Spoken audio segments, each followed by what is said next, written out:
a sensação de que está à espera de que acabe de vez e também falar tudo, né?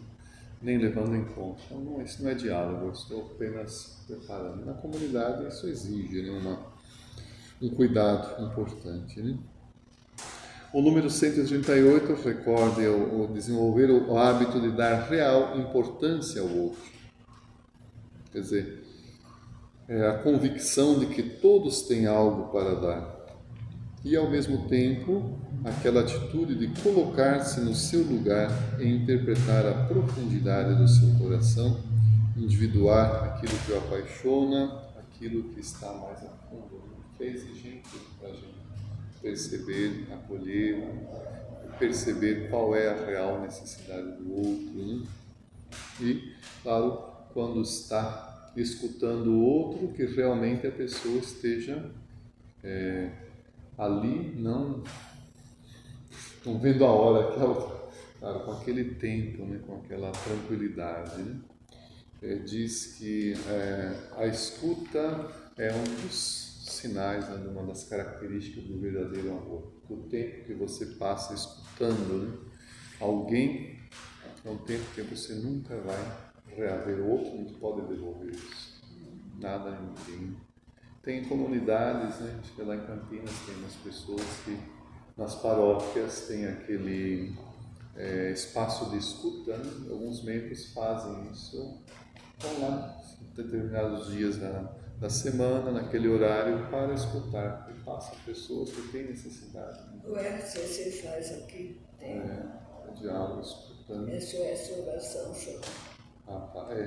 Então, mas esse é um espaço, lá parece que é uma questão mais, espaço de escuta. Existe a pastoral da pastoral da escuta, né?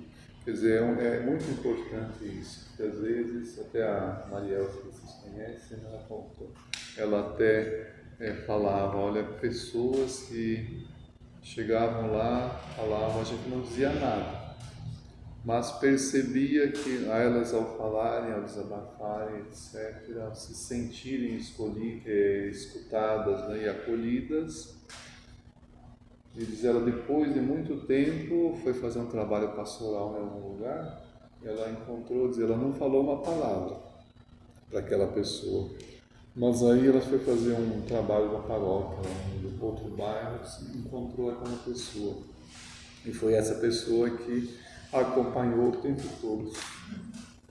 Quer dizer, às vezes a gente acha que falar é o mais importante. Não, o mais importante é isso. Né? Também no diálogo, saber se escutado. Né? É um gesto de amor, um gesto de caridade.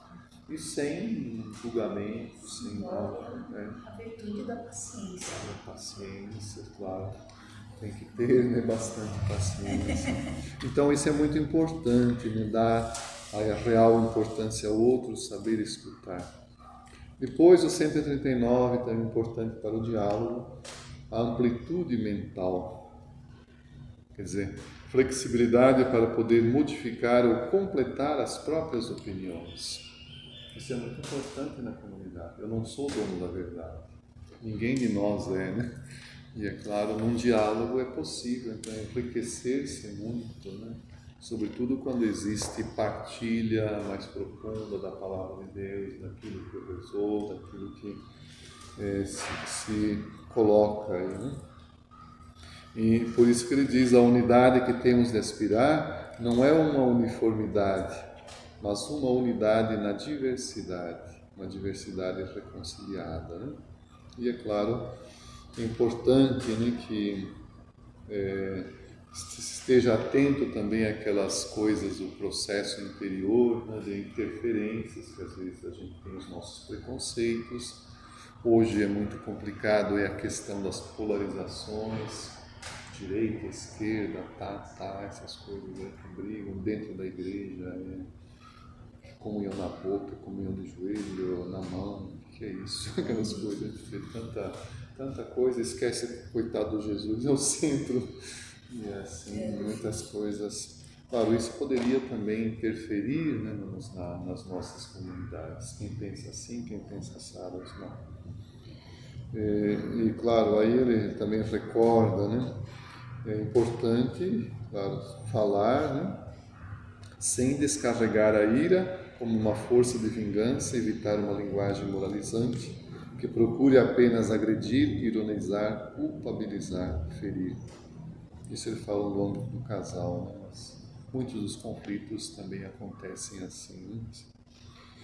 E ter gestos de solicitude pelo outro, demonstrações de carinho, né? Quer dizer, o diálogo leva a isso também. E 141, por último, reconheçamos que para ser profícuo o diálogo é preciso ter algo para se dizer. Não vou dizer sempre as mesmas coisas, bater na mesma tecla, né? Como repete. E requer uma riqueza interior que se alimenta com a leitura, a reflexão pessoal, a oração e a abertura à sociedade. Quer dizer, é muito importante, são atitudes importantes para o crescimento do diálogo. E é assim, é claro. Depois também coloquei algo a esse respeito do Sínodo de 2024, né? A sinodalidade na vida e na missão da Igreja. Esse sínodo muito importante, em que foi vivido de maneira diferente, né? Não sei se todo mundo acompanhou, mas eram círculos, né?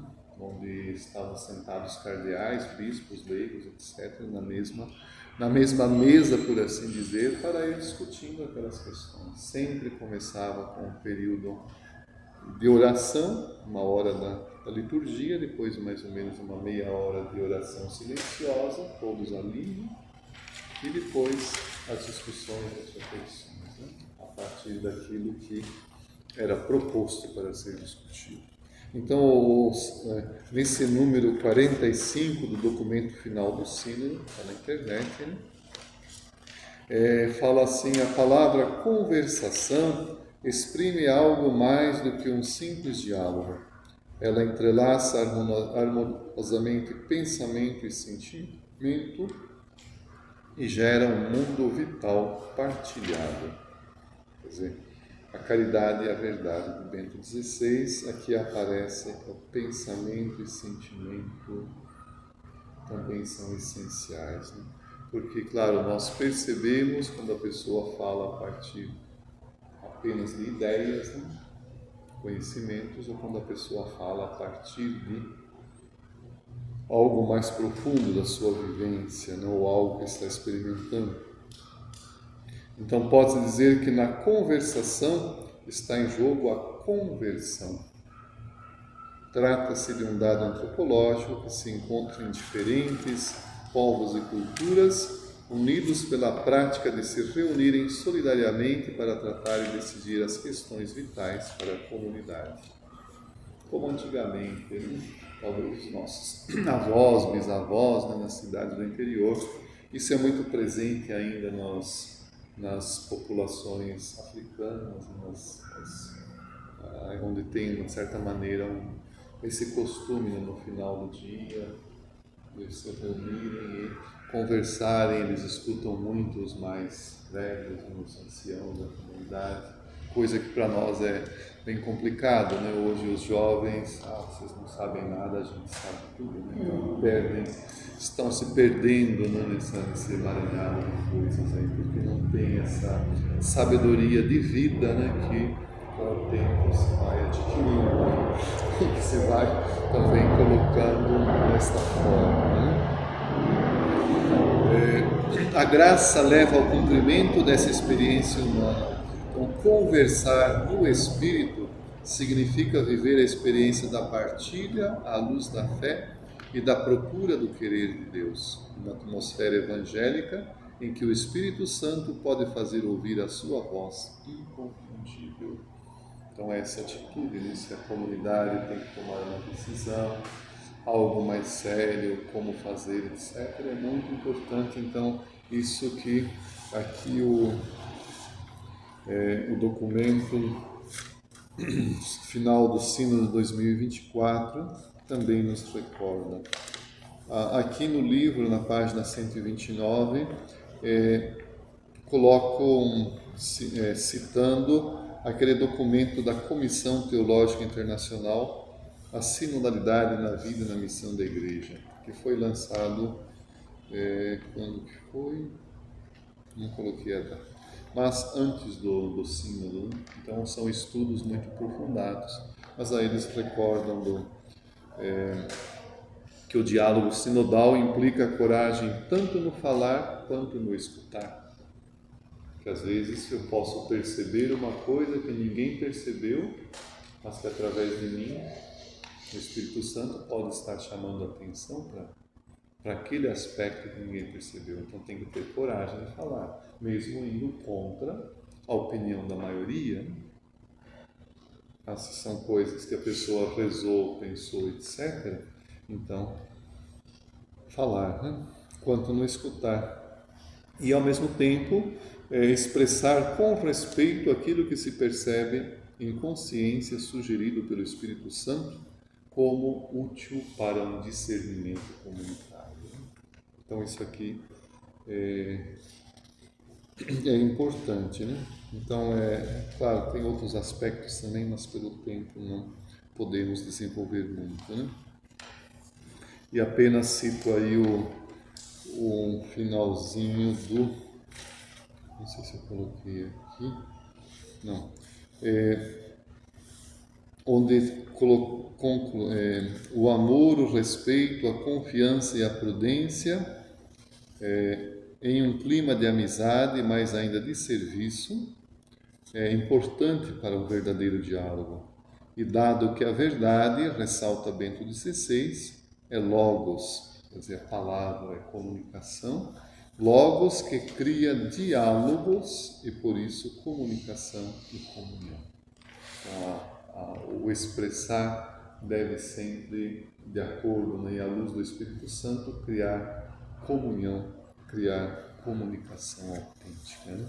Ao contrário, qual é a ação do divisor? É jogar areia no ventilador para confundir tudo, né? Então, quando começam as discussões, as coisas, né? Então pode ter alguma coisa que para o inimigo se aproveita também para gerar confusão na comunidade. Então, atenção a fazer atenção a essas coisas, né? Depois, o tempo vai fugir, vai andando, né? A comunidade como formadora, que é um outro aspecto é o 24D, daqui das constituições, o papel da autoridade, a comunhão com as demais comunidades. Então, a comunidade é o lugar mais adequado para a formação de seus membros, através do testemunho de cada um.